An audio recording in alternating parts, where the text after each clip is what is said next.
What's good, family? You know what time it is, man. We are live right here at Tapping Ass Social Lounge. It's your boys from A Puff a Minute. It's time for another Cigars and Conversations, people. I'm your man, Cigar Mick. It's the banker, people. The banker's in the building, y'all, and we are chilling right now for another Sunday service. Yeah. Right here at Tapping Ass, y'all. It's time for us to get into a little conversation. Smoke us a little bit of cigars, man. Put some smoke in the air, man. Talk about what's going on. Please feel free to join us for the convo. You know what I'm saying? Because we talk about anything here. It's always off the top of the dome, y'all. We don't plan anything, man. Everything is extemporaneous. I like to throw a big word in every now and then, family. You know how I do, man. Yeah. You know what I'm saying? But before we get started, right, as per our tradition, we always like to talk about what we smoking, man. So, Banker, Yeah. set us off, baby. What you got going today? Actually got a new joint, man. Okay. You know, usually they don't come out with a lot of new lines during this time. They may want to introduce it at a show or something like this. But I picked this up at my local humidor. Yeah. This is Nat Seco. This is a Nicaraguan Puro. Yeah. So Nicaraguan through and through. Y'all know I got my flavor profile. True. I went and saw my guy. Yes. And he was like, hey, I know what you like. I'm going to give you one of these joints to hook you up. I said, cool. But yeah, definitely I'm enjoying this so far. I'm in the first, like not even the third, I say the fourth right now. Right. But the puff is nice. You can see the smoke is holding up nice. Yeah, it's a good smoke so far. Yeah. Especially being a Nicaraguan Puro. And I see what you got in your hand. And you know that's already one of my favorites. We going back on this. Yeah, you know that's one of my favorites. That's how we started. But yeah, definitely. When you start talking about Nicaraguan Puros, yes, this is in line, man. This is in line. Nat Seco. Now, if you've never had one, try it. Try it for sure. I hate to do this to you, man, because we live right now, family. Yeah. You know what I'm saying? But that Nat Chico, man, that's a 1964, is it? Anniversario, right? 65. 65? You was close. I was close. Yeah. But what I was going to tell you, bro, is it's not new. It's new to you, bro. That's joke been around for a minute. Hey. You know what I'm saying? But it's a great stick. I don't know if this one is or not. This is what the shop told me. This was new. But I've smoked Nat Secos before, right? Because I love Nicaraguans. I try to go through as many of them as I can. Right. Between Nicaraguans and Habanos. But yes. You probably right. Yeah. You probably right. Yeah. So 65, this is Liga number 4. Liga number 4. Yep. Number 4. Okay. Exactly. Good bro. deal. Yeah, it's a great stick though. Real talk, bro. Real talk. Man, they were sitting there acting like I was brand new to the game, man. Okay. They got you with that one, dog. But no, it's a great stick, man. No doubt. For real though. You know what I'm saying? So back in the day, man, like, you know, one of the first brands, man, that really, you know, latched on to a puff a minute. You know what I'm saying? That really, like, took us under their wing and that really showed us love, man. Started sending us sticks, man, to talk about on the Cigars and Conversation was Illusione. You know what I'm saying? So we still got mad love for Illusione, man. We don't really chop it up with them as much as we used to. You know what I'm saying? But they'll always have a special place, you know, in our hearts, man. So shout out, man, to the whole crew out there, man. You know what I'm saying? Dean and, you know, all the other cats. Dino. Dion, damn, bro. You know what I'm saying? Pardon me, Dion, Howard, you know, all the guys that are out there right now. You know what I'm saying? But this right here, man, is the original documents. You know what I'm saying? It was in the black wrapper, so at first I thought it was going to be one of those MJ12s like we used to mess with back in the day. But it's the original documents. It's the Maduro, man. So, again, this is a Puro. You know what I'm saying? Nicaraguan Puro, man. Great smokes, man. If y'all ever get a chance, man, if you're not familiar with Illusione, it's a brand, man, that I would say that you need to get to know, man. So great smokes, man, through and through.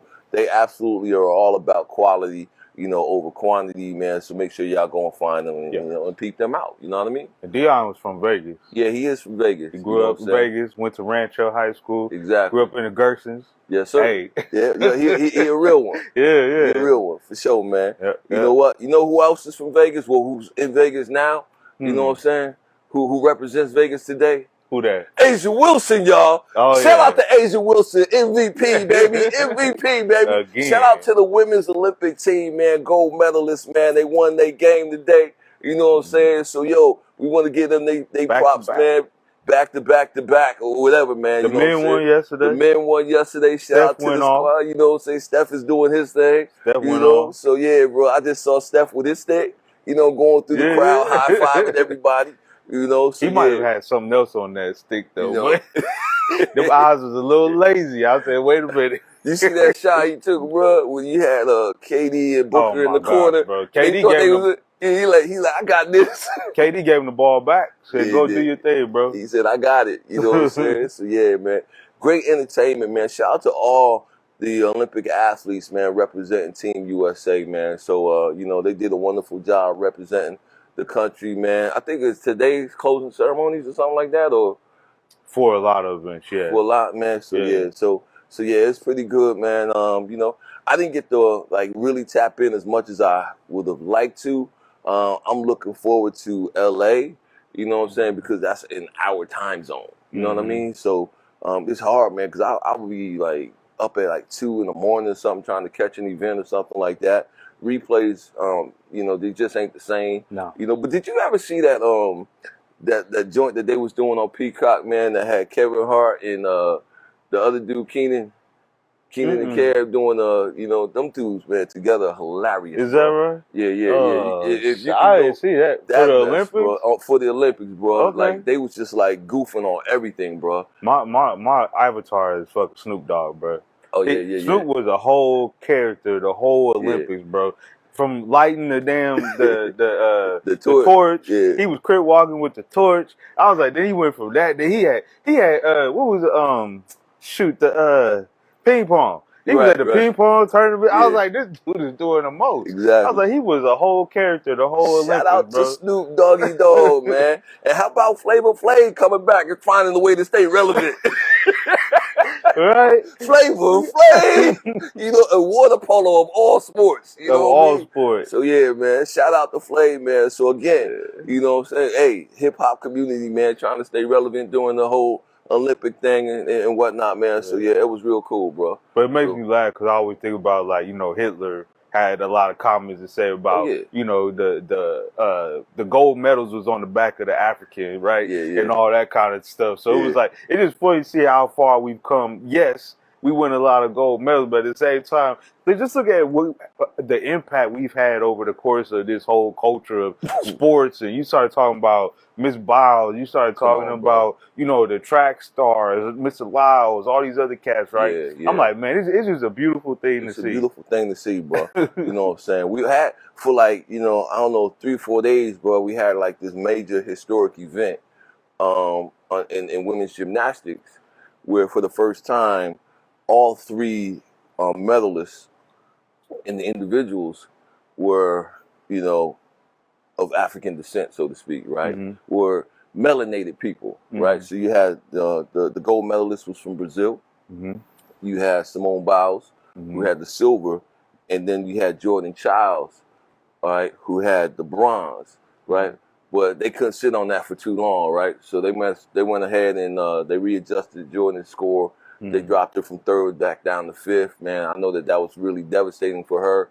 It's a lot of controversy, you know, that took place with that, man. But for a minute, bro, it was like, hey, this is something that had never happened before. It was kind of crazy, man. But you know, I don't know. I'm sure we'll hear more about that and everything, man. But you know, it seemed like she was scored rather harshly in the beginning. Then the judges tried to make up for it, but then the Ukrainian coach, you know, got upset that they changed her score, and then they changed it back, and you know, so it is what it is at this stage of the game, man. But it definitely doesn't deter from her performance. She was magnificent, you know, she was superb in all that she did and everything like that, man. So she was definitely putting on for the coach, especially with that floor routine. Yes, sir. I was like, okay. Exactly. She was doing the most, man. Yeah, bro. For real. But you saw what happened to Sha'Carri, too. Sha'Carri Richardson, same thing. Exactly. A slight rule change. Next, you know, you disqualified. I'm like, what the heck? Like, how does that happen? You know what the craziest thing was? was the sister track, star from Jamaica. You know what I'm saying? Quit? Huh? You talking about the relay? They wouldn't let her show up. They wouldn't let her in the facility. Yeah. You know what I'm saying? Yeah, that was because she didn't show up with the rest of the team, with the rest of the squad, because she wasn't staying in the Olympic Village. That was the craziest one. Like the next day, like they changed the rules. Like the day before, she was good. The next day, they was like, yeah, you can't come in. You know? Because in the relay, Jamaica just quit. I was like, that was wild. I was like, damn. I was like, I know we was killing them. I forget the young lady's name, but she had like a 4-leg lead on them, and then they just quit. I was like, damn, they didn't even pass a baton, bro. I was like, golly, and it was on the 3rd leg, wasn't even the last leg. Exactly, exactly. But So, speaking of America, America. So yesterday, man, I had the opportunity, right, and this is where we start losing some of our viewership. we don't have a lot anyway, so it's all right. It's okay. It's all good. It's all good. No, straight up though, man. Yeah. Yesterday, I actually had the opportunity to attend a rally here in Las Vegas. You know, Vice President Harris was here in Las Vegas with her running mate Tim Walz. You know, and I had the opportunity. I was invited to go to the rally, man, and I just really wanted to go check it out and see what it was about, see what the energy. It was a long day though, bro. It was a very, very long day, I must admit. My brother attended one in Georgia, but that was before she had announced her running mate. So I said, well, you know what? Let me go ahead out here and hang out, man.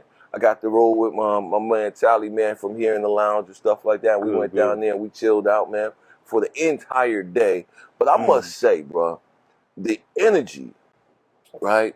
The inspirational hope and you know, the message, man, it was just the energy in the building. Like before anybody even spoke, you know, it was just crazy, man, to see all of these people, you know, fill that arena. And the arena was full, bro. I mean, from top to bottom. You know, what's it, the stadium, I always want to say Jack Murphy. That's in San Diego. Thomas and Mack. Yeah. Okay. Yeah, Thomas and Mack, man, was full, bro, from top to bottom, bro. It was, as a matter of fact, they had to turn people away and whatnot at the end, man, because it was overcrowded.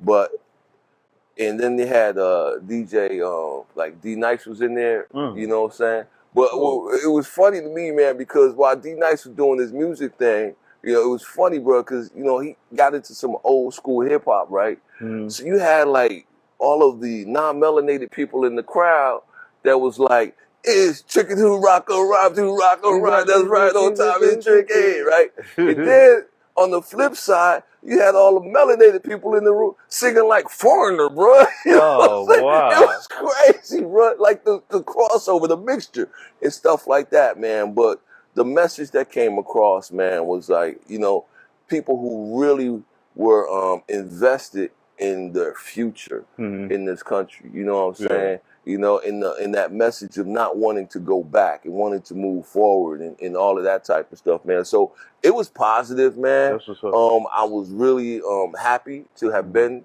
you know, in the building to be able to see that. I don't need to stand in those lines or to go through that personally, but I do, you know, the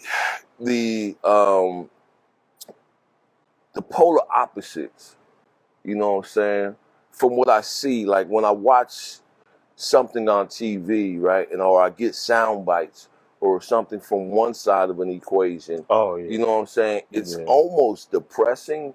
It's almost disheartening. You know what I'm saying? It'll almost, you know, bring you to a place of anger and despair, right? Whereas on the other side, it was like hopeful. You know what I'm saying? It was like, well, damn, maybe this ain't the end of the world. You know, like maybe we can make it through this, you know, and what have you. So that was my perspective of it. I realize that's not everyone's perspective. I get it. You know what I'm saying? But we're all entitled to that. But I mean, it really just made me feel good inside, man, and it gave me some hope, bro, for the future and for my, you know, children, grandchildren, and so on and so forth, bro. I'm glad to hear that, man, because I haven't been to a rally since Obama. Okay. And when I saw him, we was at a field. I can't remember. It was here in town, but I can't remember where it was at. But anyway, I was standing in a grass field, but all I could feel was just the hope, the promise. Like just like he said, he had the shirts that said promise on. Now I'm thinking about it, hope, you know, and all that kind of stuff, right? But it was really like people just galvanized around this grassroots movement. Now Kamala's a little different. Our vice president, I don't feel like it's as grassroots because she's been in the mainstream. She's been a VP now. And, you know, she has a good following. And so when you say that, I'm glad to hear it because I don't want people to feel like their vote don't count. Right? Because that's what we always hear every year. My vote don't count. My vote don't count. Yes, it does. I was like, yes, your local elections impact you on a day-to-day a little bit more than your presidential. But at the same time, your president wasn't going to say, we going to war. They're going to say, okay, what is the IRS going to do? What's the VA going to do? All these different federal organizations, right? And people don't feel that until they have to feel it, right? Yeah, yeah. You know, you say you a veteran, right? You start talking about you making a little money, now the IRS in your pockets. Like, all that stuff matters. It does. Go vote for your president. Exactly. Go vote for the president you want to have, right? Yeah. And it was like, all these people saying that, man, I'm glad to hear that it felt like hope in the building. It did. Because that's what you want to see, right? Yeah. It's like people still have hope in what democracy means, right? Not necessarily hope in a person, hope in an individual, but hope in what democracy means for our society. And that's what it is. It's bigger than these individual people. You know what I'm saying? Absolutely. Like, to your point, right? Why does voting count, right? It was less than 1%, man. It was less than 7,000 votes that separated that last, vote that allowed the state of Nevada to hold the Senate. You know what I'm saying? And what have you, bro, to hold our current, senatorial, congressional, leaders that we still have and stuff like that, bro. It was less than 7,000 votes. That's how close it was, bro. Mm-hmm. You know what I'm saying? So at the end of the day, that means every vote counts. You know, so at the end of the day, man, we need people to get out here, man. We need people to be involved, man. There's two diabolically different visions for the country right now. Yeah. You know what I'm saying? It's more so, it's way bigger than this individual or that individual, right? They're polar opposites, man, as far as the direction that they want to take the country in. So it's no longer a matter of, I like this guy or I dislike this person or whatever the case is. It's literally, do you believe in democracy or do you not believe in democracy at this stage of the game, bro? That's literally what it comes down to. That's crazy. You know what I'm saying? And honestly, man, like there's,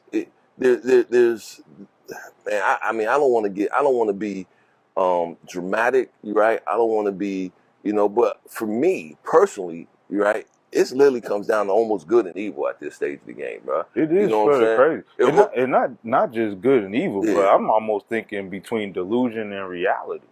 It's like, okay, there are people that are really delusional. And I'm like, okay, this whole Brandon thing, right? Yeah. Then you got I am Brandon. I'm voting for, F. Biden, I am Brandon and all that. And I'm like, then I saw a sign that said, okay, no longer are they saying make America great again. They saying make America safe again. Yeah. Safe against what? Yeah. I was like, what are we fighting against?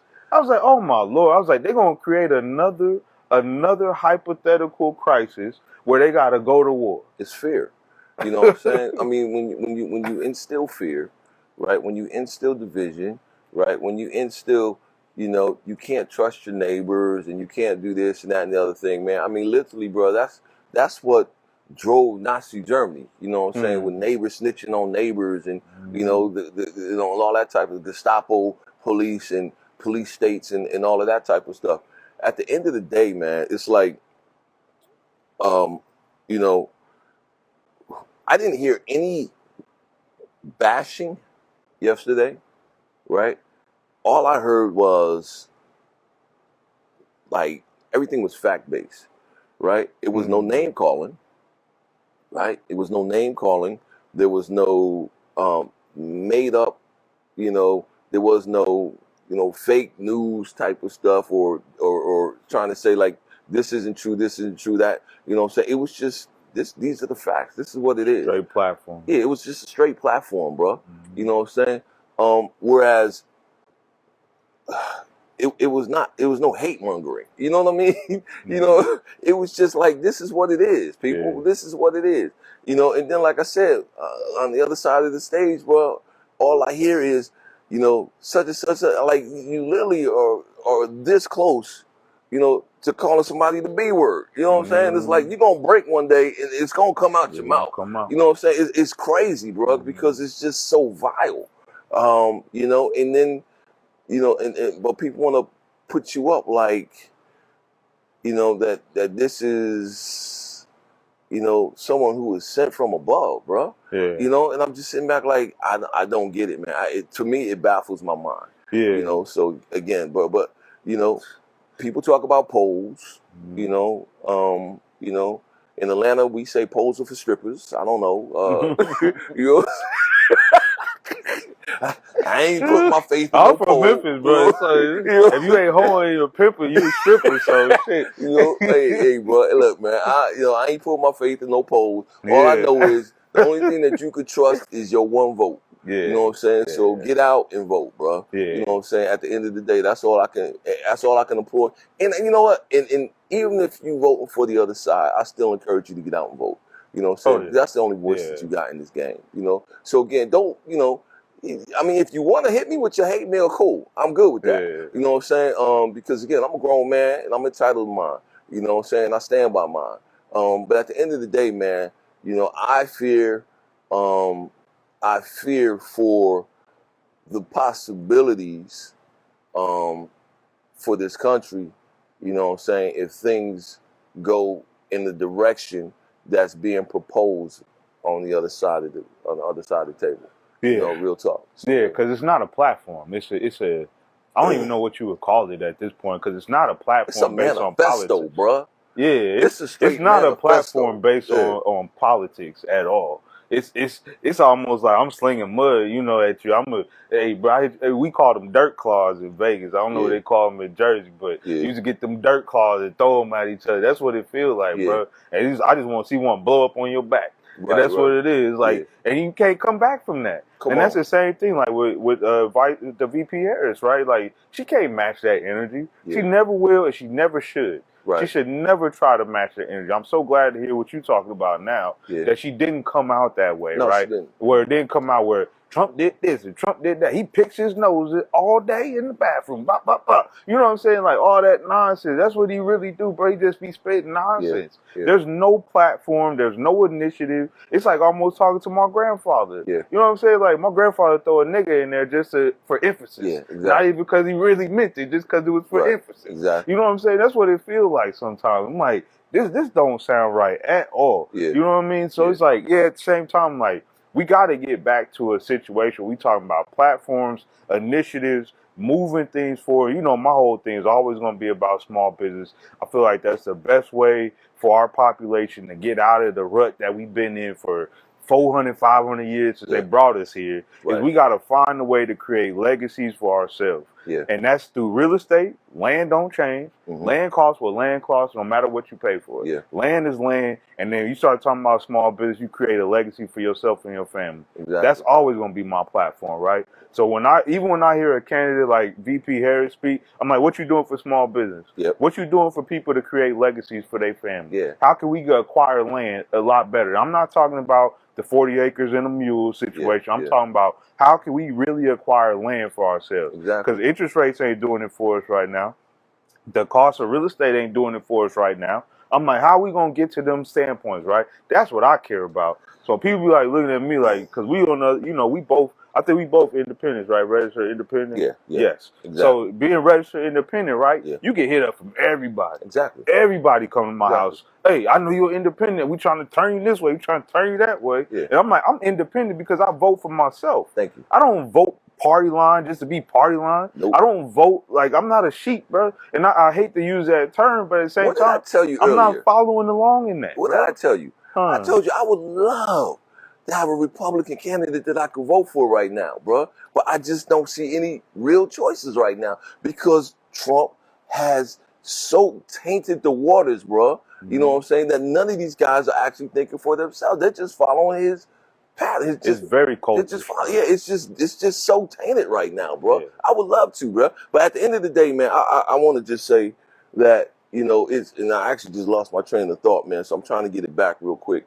But it's like, screw it, man. Go ahead. It'll come back to me. Well, I just say, man, it's very cultish right now. It's like it's such a cult following behind him, and I don't get it. I was like, I understand the disenfranchised, right? There's a lot of like people in that white America that feel disenfranchised. They come from the backwoods of America. You know, they don't feel like anybody speaks for them. I get that part of it. But the other side, when you got intelligent people on the other side of the argument that are saying, hey, I'm going to follow this guy just because he's the one in power, that doesn't make sense to me.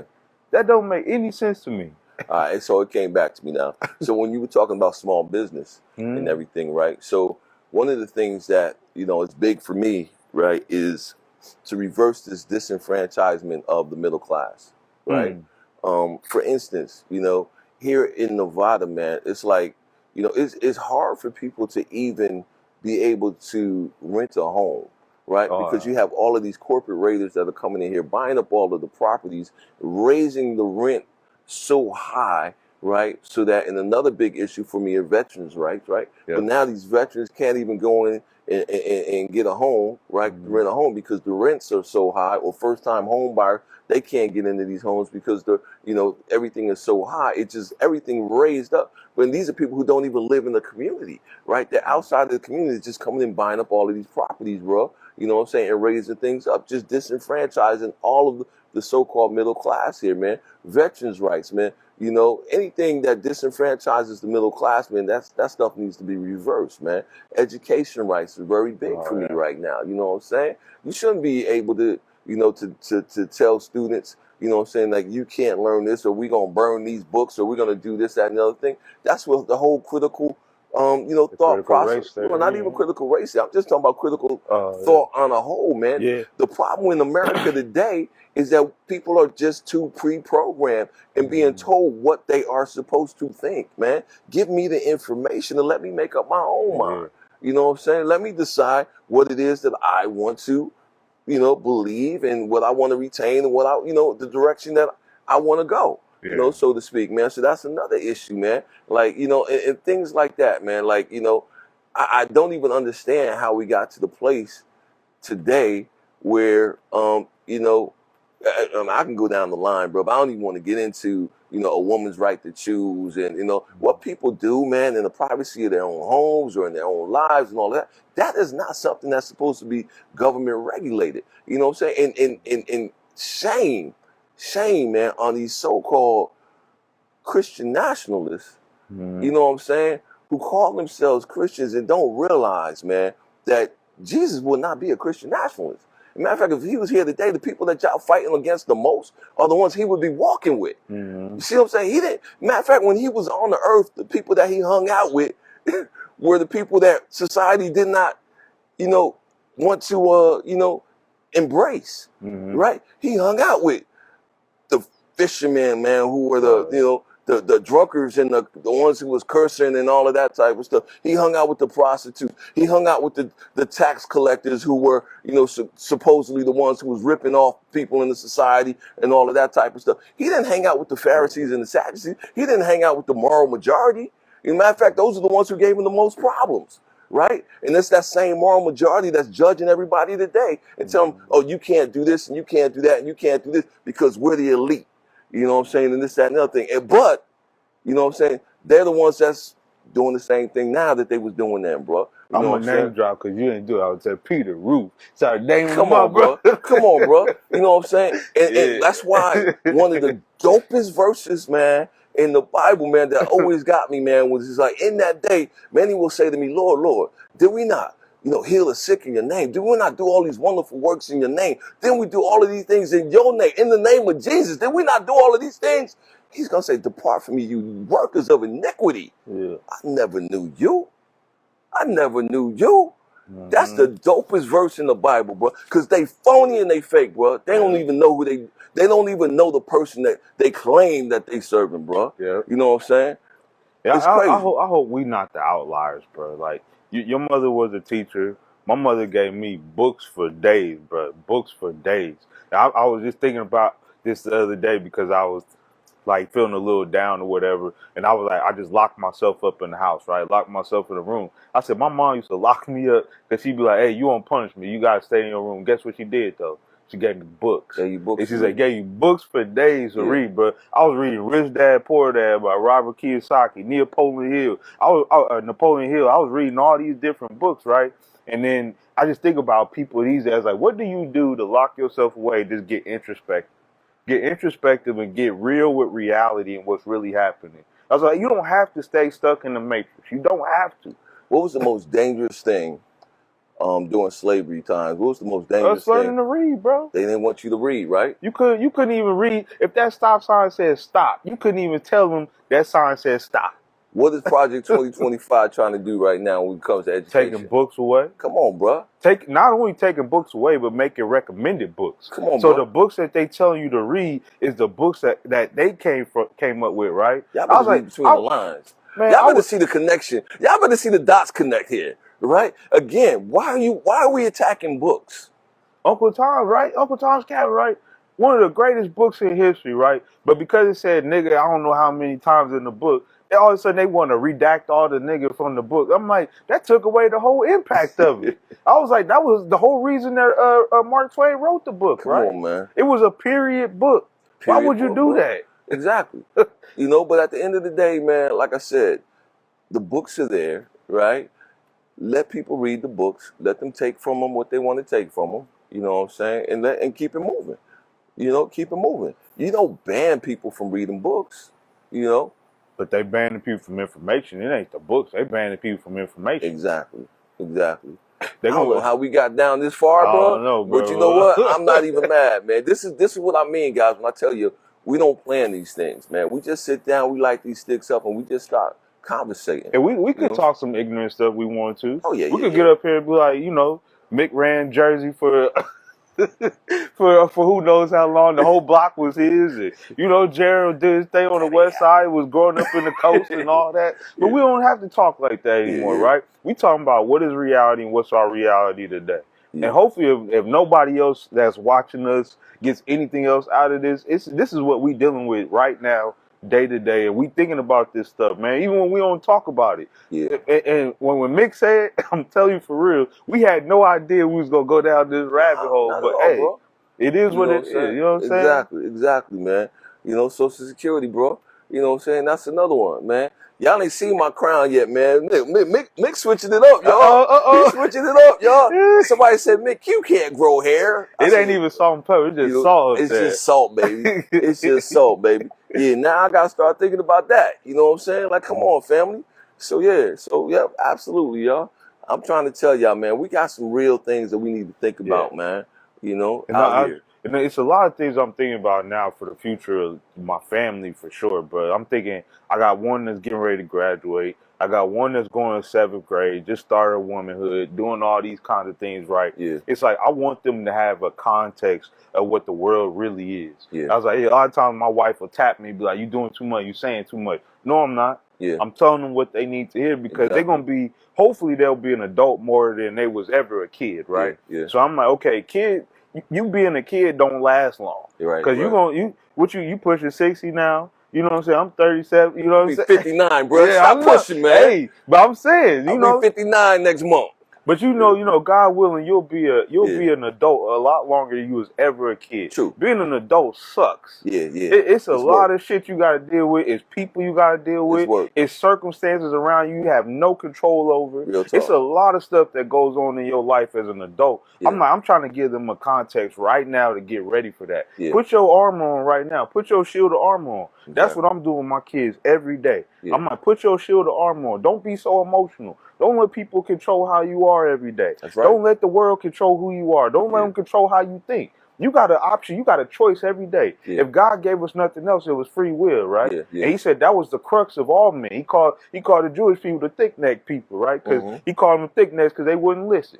He told them, go to the mountain. And half of them didn't listen. What do you do? Burnt their ass up, right? So I was like, yeah. He gave us free will for a reason. Yeah. It's like, so you got free will every day to choose who you're going to be, how you're going to react to things, how you're going to live your life. And there's an accounting, though. You know what I'm saying? Like you said, bro. You know what I'm saying? There's an accounting. There's a judgment, bro. None of this stuff is by, it comes without, an accounting. You know what I'm saying? If you're making the wrong decisions, if you make, you know what I'm saying? Where's the love, man? Yeah. Where's the love in society today? Stevie Wonder, man, I was at this event last night. Not event, I was over some people's house last night, man. One of the conversations, man, we was talking about Stevie Wonder. And I was like, man, I said one of the greatest albums, the greatest album ever made, in my opinion, was Stevie Wonder's Songs in the Key of Life. You know what I'm saying? And one of the songs we was talking about was Niki Leila, Una Historia, I Am Singing, right? I'm singing about love.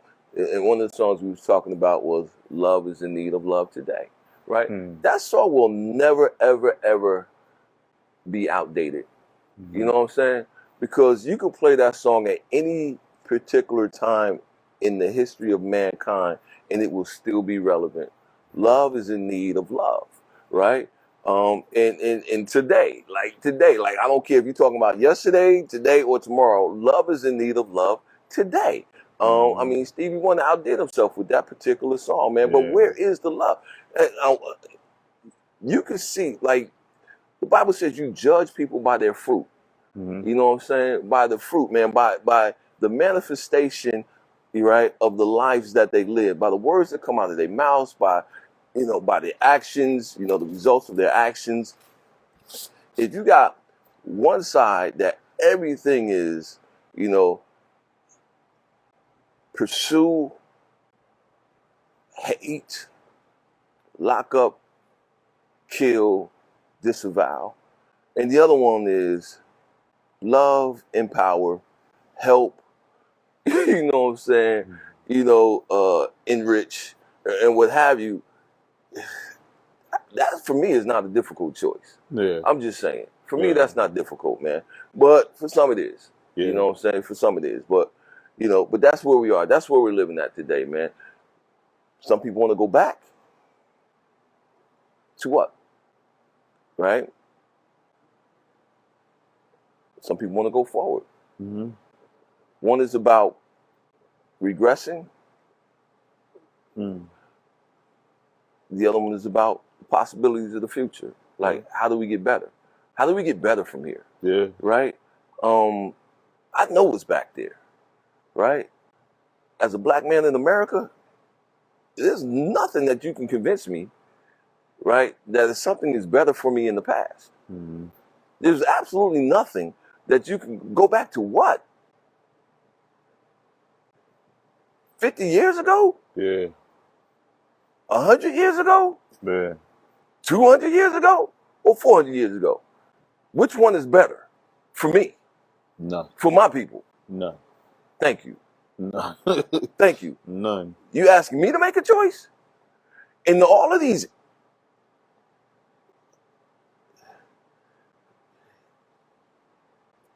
Dr. Martin Luther King said the two most dangerous things in the world are conscientious stupidity and willful ignorance.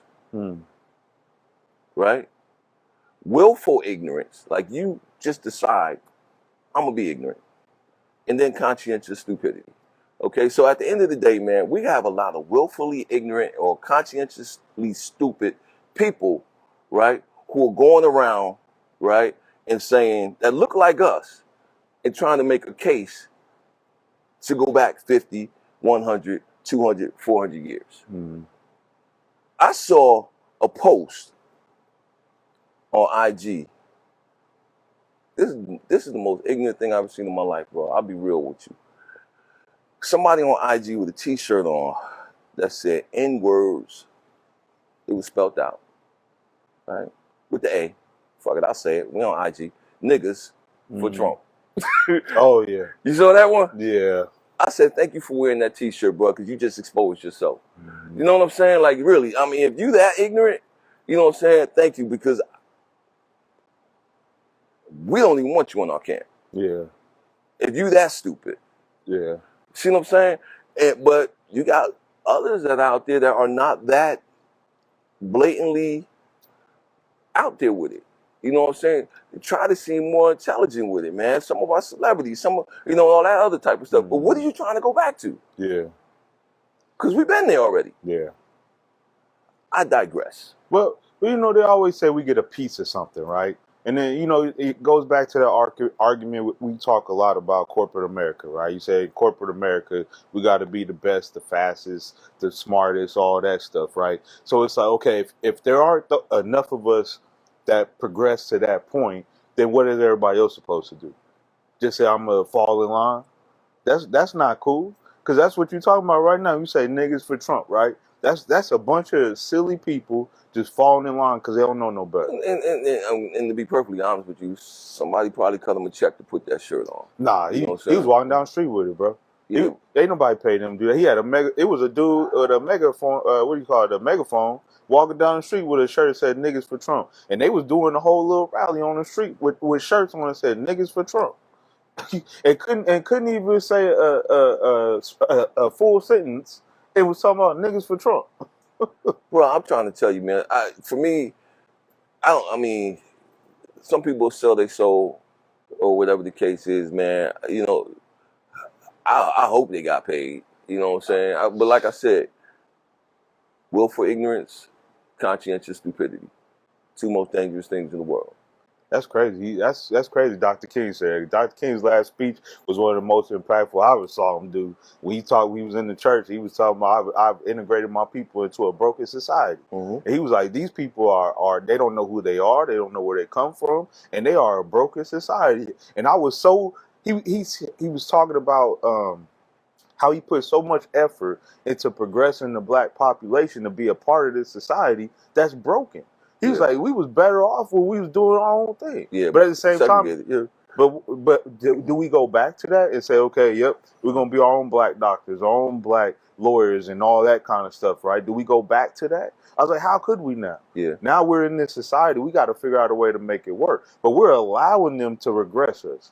Things like Roe versus Wade, right? That's regression. That's not progression. That's regression. And then the man who was the last vote is a black man on the Supreme Court who said yes. And he wrote what, like a 200 word page about it or something. Yeah, yeah. It was something crazy. And I was like, oh, this dude is wilding out, man. It's crazy, bro. Did you watch that video I sent you on the Devil's Bowl? Yeah. Yeah. That blow your mind or what? Always, bro. You know what I'm saying? We talk about Black Wall Street, bro. There's so many other cases that we never heard of. North Carolina had a similar situation. That was Oklahoma. But the problem with the Devil's Bowl, bro, was it was the Union Army. It was the Union Army, bro, that massacred thousands. They needed us after the war. They needed us, bro. Yes. If y'all don't see nothing else about the Civil War, they needed black people to be a part of that fight. And after otherwise, the war was done, they murdered them. If it wasn't for Africans fighting in the Civil War, but the North would not have won that war. Would not have won. They picked us up along the way, threw a suit on us with a yellow tail down our back and told us go out there and fight. Yep. Crazy, bro. But yeah, man, I think we threw too much out of them now. Yeah, we gave them a little too much. Get your books. Get your books. Read it up. Study for yourself. I'm shouting out Ramona Gray right now because my mama gave me books for days. Word up, books for days. And that was one of the most powerful, most impactful things she could have ever done for me, is make sure I read a book. And whether I was in trouble, whether it was, I just want to teach you something, Jaron, and then, of course, putting that Bible in my hand and saying, read your Bible. Exactly. And we're going to do a scripture a night. We're going to do a scripture a night. That was one of the most impactful things that could have ever happened in my life. Because I think about it now, people don't stand for anything, bro. They don't stand for anything. Yeah. And what they say, the saying goes, if you don't stand for anything, you'll fall for anything, right? Exactly. So it's like, that's what people on right now. So then they get on their phone, they get on IG, they get on TikTok. And next thing you know, that's gospel to them. And I deal with this with I'm talking about my kids as a reference, right? Yeah. My kids will come to me and say, "Oh, I saw this and this and this and that." I say, "Okay, go get the Bible. We're gonna read it for ourselves. Yes. We're not gonna just see what some evangelist or some pastor said, because they'll give you that hip hop scripture in a minute, and next you know, oh, my wife said, and bop, bop, bop. And then they wearing plaid t-shirts and polos, and they ain't got the suits on like our old preachers did, right? Exactly. So they like, oh, he tell the truth, Dad. He tell the truth. Okay, go get the Bible. We're gonna read it for ourselves. Exactly. We're gonna read it for ourselves. Straight up, man. And in that same vein, I give shout out to my mama in heaven. Yeah. You know what I'm saying? Catherine Elizabeth Mickens, man, who taught me, first and foremost, she taught me the art of argumentation, right? That's not fighting, but she taught me how to defend a position, how to take a position, and how to defend the position, how to ensure that you had a proper premise, you know what I'm saying, to ensure that, whatever the position that you had, that your premise was solid, was founded, well-founded, you know what I'm saying, and then how to find supporting points of conjecture to that, so that, and how to find flaws in on the other side, right? So, so almost like the art of debate, right? And then when it came to study, like you said, on the biblical side, she taught us like hermeneutics, to the point where you had to understand the time, right? The time of the writing, who was doing the writing, who were they writing to? Yes. You know what I'm saying? And then everything had to be in context. Yes. You know what I'm saying? Because again, she would tell us anything taken out of context becomes a pretext. Yes. You know what I'm saying? You can make anything mean whatever you want it to mean if you take it out of its proper context. Yes. So you have to understand how it was written. You know what I'm saying? So, and you know, and the whole piece of it, man. So again, you know, shout out to my mom. You know, and while I'm shouting people out, man, I got to shout out my beautiful wife, Miss Dawn Angela Mickens, because next week, on the 16th of this month, we celebrate 38 years. And I would be lying if I said wedded bliss, man, because we had some times, right, man? We've been through a lot. We've been through the battle, but we still standing. You know what I'm saying? Like they used to say, like Cephas and Reese's on In Living Color. We still here, or whatever, right? But shout out to my baby, man, for standing by my side for 38 years, man. Love you, mommy. And yeah, we're going to celebrate, man, because 38 years, we still in this game, baby. Yeah, you go through a lot. Word up, man. Shout out, man. You know, we still got them haters who said back in the day, it won't last. It won't last. Hey, look at us now. You feel me? But it's all good, bro. So with that, man, I think we ready to shut this one down, bro. You know what I mean? I think we banged them good. Woo! Man. This Sunday service lighter. was a minute, bro. Yes, it but was. Hey, we appreciate y'all. I didn't see anybody hop on the IG, but anyway, keep showing us the love. You're showing us on IG. You see the shirt, man. You see the shirt. This is all about knowledge, though, right? At the end of the day, we might have to come up with a new name for the show, bro. Yeah, we might have to come up with a new name for the show. You know, they got Drink Champs, they got, you know, I Am Athlete and all this stuff. Me and Mick gonna be something else, but anyway, we appreciate it. I would be remiss if we didn't shout out where we was at. I don't think we talked about it enough yet. We are here in the home, Tapping Ash. Shout out to Melvin and Michelle Runless. Thank you for always showing the Puff a Minute love, showing me and Mick love personally. Making sure we have a home to film this episode, film our episodes every week, or whenever we do. I guess I can't even say every week. Yeah. Whenever we get together. But man, it's been a blessing. Keep showing us the love on IG. Keep shouting us out. Like, share, comment, all that. We want the hate. We want the love. We want all of that. Please continue to do that. Please go over to YouTube. I keep saying it, man. That's where the library is. We got the library of all the episodes up on YouTube. Mick is doing his thing, making sure to edit things, get stuff up in a timely manner, so y'all can check us out. Do the same. Like, love, comment. Make sure to click the bell link on YouTube so you get the notification when we post something new. Also, podcast. Keep saying the podcast. I was like, y'all gotta go on your podcast platform, check us out as well. Listen to us in the car. I know it's a couple of the homies. I know Big Cat, a few others be listening to us in the car while they riding around. Do the same. Go to the gym. Put a Puffman in the ear and listen to us, man, and check us out. And then make sure to give us that feedback, man, because we need all of that. We want to improve the show. We want to improve the content. Make sure to do all that stuff, man. We appreciate it. Word up, family. Hey, listen, guys. We're going to keep this thing moving, man. Like I said, whenever me and Banker gets together, it's never a disappointment, man. You know what I'm saying? The conversation always flows. I love my brother right here, man. It's always a good time. You know what I'm saying? So we're going to keep it moving. Thanks for joining us for another Cigars and Conversations. Like you said, man, give me about 24, 48 hours, man. This will be up on the YouTube. It'll be up on Spotify. It'll be up on Apple Music, or Apple Podcasts, I should say. You know what I'm saying? And Google and all of those other podcast platforms as well. As far as the IG, y'all got it live right now, man. So enjoy it, man. Like, share, comment. Do what you got to do. Hit us up in the DMs, man. Tell us you love us. Tell us you can't stand us. Tell us whatever. Just tell us. Tell somebody. Say, hey, check out these dudes. I don't like these guys. Check them out anyway. You know what I'm saying? Just pass it around, family. You know what I'm saying? And you can always find Cigar Mick on Saturday nights right here at Tapping Ash, hosting the Soulful Saturdays right here, man, doing what we do. Until then, man, we'll see you when we see you. All right, family, that's what it is, y'all. More love. A Puff a Minute on.